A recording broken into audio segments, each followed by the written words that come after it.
Chers amis, bonjour. Chers camarades, bonjour.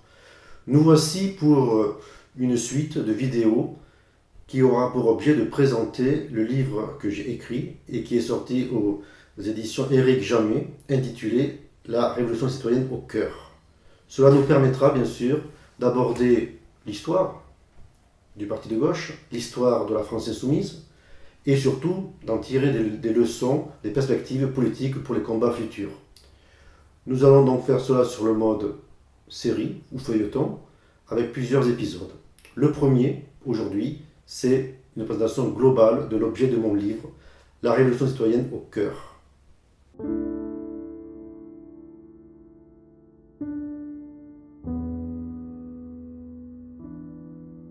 J'ai écrit ce livre pour plusieurs raisons très simples. J'ai voulu retracer l'aventure militante inaugurée en 2008 dans le cadre du parti de gauche et qui s'est prolongée avec la France insoumise depuis 2 ans.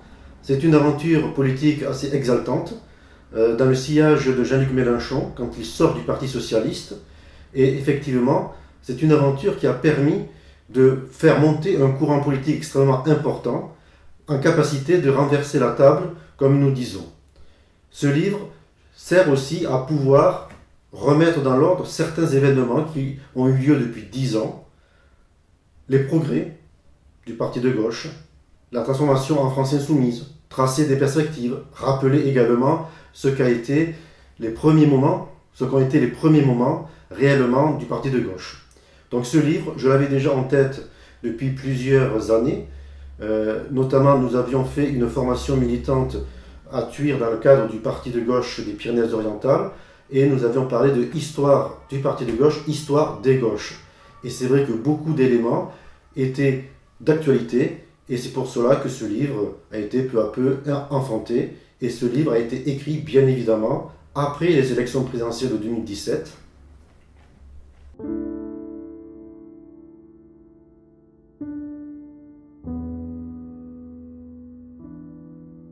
Alors ce titre, La révolution citoyenne au cœur, a une signification particulière parce que c'est l'objectif que nous sommes assignés dès 2008 avec la création du parti de gauche. La révolution citoyenne, cela montre clairement que nous souhaitons une alternative et pas une simple alternance, c'est-à-dire rompre avec le système capitaliste qui est dominant et que certains voudraient nous imposer comme une fatalité. Et donc, ce terme de révolution citoyenne, c'est le projet de notre militantisme. Parce qu'il faut une révolution qui renverse la situation, une rupture, mais aussi tout cela se fera par les urnes, avec les moyens démocratiques qui sont mis à notre disposition. Ce terme donc, révolution citoyenne, c'est notre fil rouge de notre militantisme et que nous poursuivons. En 2017, nous avons été très proches de parvenir à ce but, puisqu'il ne s'en est fallu qu'à 600 000 voix que Jean-Luc Mélenchon ne soit pas qualifié pour le second tour.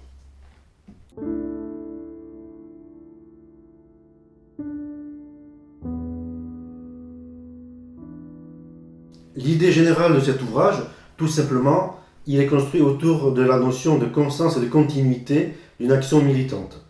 Nous n'avons jamais biaisé, nous n'avons jamais zigzagué, et le parti de gauche, dès sa création, la France insoumise ensuite, qui a pris le relais au niveau stratégique, a permis justement que ce but-là soit proche. Je parlais tout à l'heure du titre, mais il y a également 2 sous-titres à ce livre. Vous allez le voir ici, 2 sous-titres qui justement expliquent cela. C'est une brève histoire subjective du parti de gauche, subjective parce qu'avant tout c'est le fruit de mon ressenti, de mon vécu, mais je constate très souvent que quand on assume une part de subjectivité, on est souvent plus objectif que les pseudo-experts qui disent être objectifs.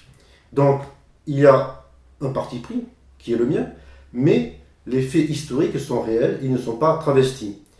Cette brève histoire subjective permet justement de montrer comment un parti se construit progressivement pour devenir un acteur politique majeur sur la scène politique. Le second sous-titre, c'est « Renverser la table avec la France insoumise ». Renverser la table, pourquoi ? Parce que notre objectif, c'est véritablement une alternative, comme je disais précédemment. On n'est pas là pour aménager les marges du système capitaliste. Nous sommes là avec orgueil, nous l'avions dit dans le cadre du parti de gauche, que nous étions là pour écrire l'histoire plutôt que de suivre l'histoire. Écrire l'histoire, c'est justement proposer quelque chose qui sort des sentiers battus. Notre horizon, c'est bien celui de la révolution citoyenne, et il y a une formule d'Antonio Gramsci qui sert de référence pour notre réflexion, qui justement, Antonio Gramsci disait que entre l'ancien monde et le nouveau monde, il y avait un risque. Antonio Gramsci disait que l'ancien monde se mourait, mais que le nouveau monde tardait à apparaître, et que dans cet entre-deux, dans ce clair-obscur, il pouvait y avoir des monstres qui surgissent. Effectivement, 2017 a symbolisé cela. Le monstre le plus redoutable, c'est bien sûr le Front National, le monstre absolu, et ce monstre-là, il n'est pas advenu. Il a été battu au second tour. Mais il y a aussi un autre monstre plus soft qui a gagné, c'est Emmanuel Macron, que nous considérons comme l'extrême centre ou l'extrême finance et qui fait une politique libérale décomplexée. Et c'est pour cela qu'effectivement, nous, France Insoumise, désormais, nous souhaitons être l'alternative, d'abord l'opposition populaire, puis l'alternative à cette politique régressive au service des riches. Et ce livre entend contribuer justement à cette idée-là qu'il n'y a pas de fatalité, que la route que nous sommes tracée est possible, et effectivement, nous souhaitons réellement qu'il y ait désormais la France Insoumise au pouvoir avec son programme. Et ce livre, très modestement, mais résolument, permet d'ouvrir des encouragements à cette réalisation de cette grande œuvre.